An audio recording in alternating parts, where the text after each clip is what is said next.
6 weeks before the general elections in November, the latest polls coming out of the generic ballot now suggest a Republican surge. With early voting beginning very soon, there is little time to sway voters in favor of each party, with both parties already setting in stone their campaign strategies.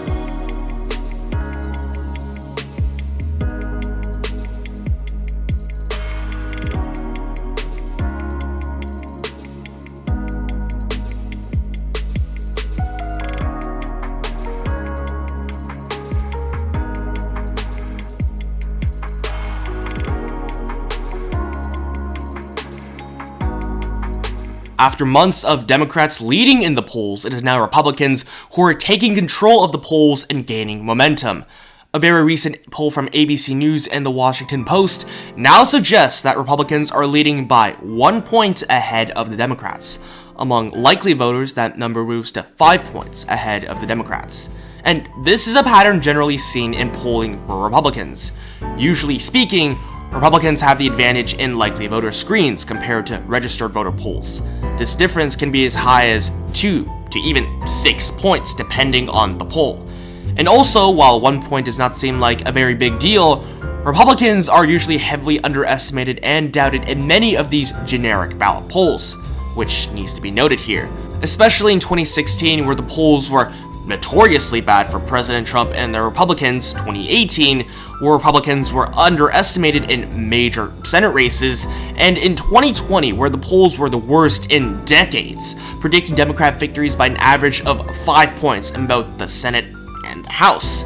While Trump still lost to Biden, it came a lot closer than polls initially anticipated. In fact, for most polls in the last 4 election cycles, Republicans were heavily underestimated. Republicans also lead over Democrats when it comes to independent voters in the poll by 5 points. When it comes to issues that voters view as the most important, which are the economy, inflation, and crime, Republicans always had the significant advantage over Democrats. Republicans also lead by 17 points on both crime and the economy, both of which are the biggest issues for voters, by the way. Democrats lead over a similar margin on the issue of abortion. Republicans still lead with voter excitement over Democrats, but it's close. 80% of Republicans said they will vote this November compared to 75% of Republicans. It's pretty obvious that after a few months that the overturning of Roe v. Wade has energized the base of the Democrats, perhaps even a little, as well as through the talking points coming out of Joe Biden calling his opponents extremists. Democrats hope that turnout will save them this election cycle, but the baseline numbers, polling aggregates, and favorability for independents and, of course, undecided voters appear to go in favor of the Republicans either way, regardless of the attacks coming from the Democrats. Republicans hold the essential advantages and have begun to focus most of their attacks onto Joe Biden, which is where their attacks need to be if they want to win the midterms. If the Republicans are able to somehow attach their opponents to the current president, who remains unpopular, they perform very well. Democrats have caught on to this and are trying to disconnect themselves from the president. For example, Beto O'Rourke, who is running for governor of Texas, slammed Biden for his immigration policies.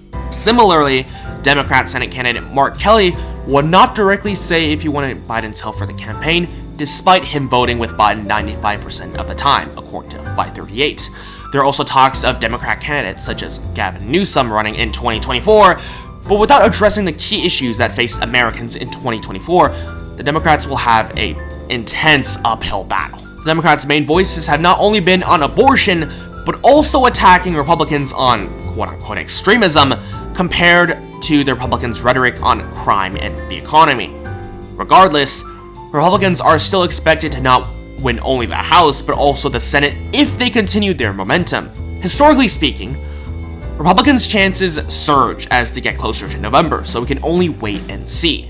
Now it appears that either, the Democrats' victories and polling were either never all that bad to begin with for Republicans, or they're beginning to fade. With both parties readying for the midterms, Republicans appear to hold that chance.